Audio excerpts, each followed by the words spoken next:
So Boris on board Sea Explorer Yacht Club de Monaco is now within 500 miles of Cape Horn, and we should see him round it around midnight UTC tonight, which will mark the end of the Southern Ocean for him. But now we can start to look at the strategy and what the route might be up towards the equator and through the South Atlantic, and where there might be some places to gain. So here we have Boris down here right now, and what's going to happen is he's going to sail up in this wind here. There's currently westerly wind after the Cape Horn. We've seen for a few boats it's been quite light winds. Tom O'Rian is there, and Charlie Dallon had some very light winds as well. So Boris may have to avoid them. But basically what's happening is the first situation is going to be this band of high pressure that's developing off the coast of Brazil. And what's that's going to happen in the next few days is it's going to make its way over towards the east, in front of the path of the fleet. And Boris should come up like this and converge on the western side of it.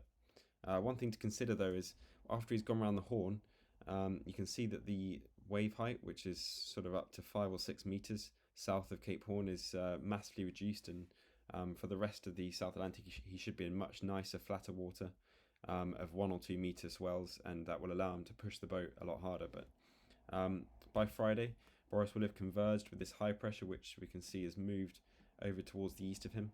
So he'll have sailed up here past the Falklands, and will be looking for a shift to tack upwind north towards the next system, which is a low pressure developing off the coast of Brazil here.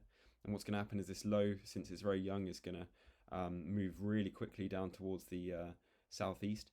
And as it does so, Boris will be able to pass round the back of it and make his way north.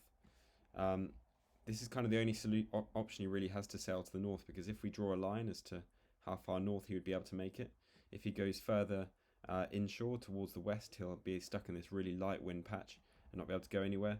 And he can't really go much further east than this, since you've got the high pressure and you've also got the ice exclusion zone. So it'll probably be a balance of sailing this upwind in this high pressure here.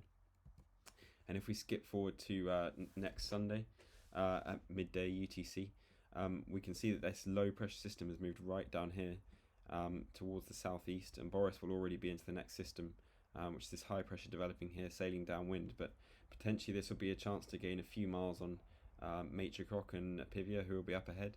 We can see that they're in this slightly confused upwind conditions, not quite in the nice easterly trade winds that they'll be looking for. So a few options over the next week for Boris to gain some miles, but let's see how he gets on around Cape Horn.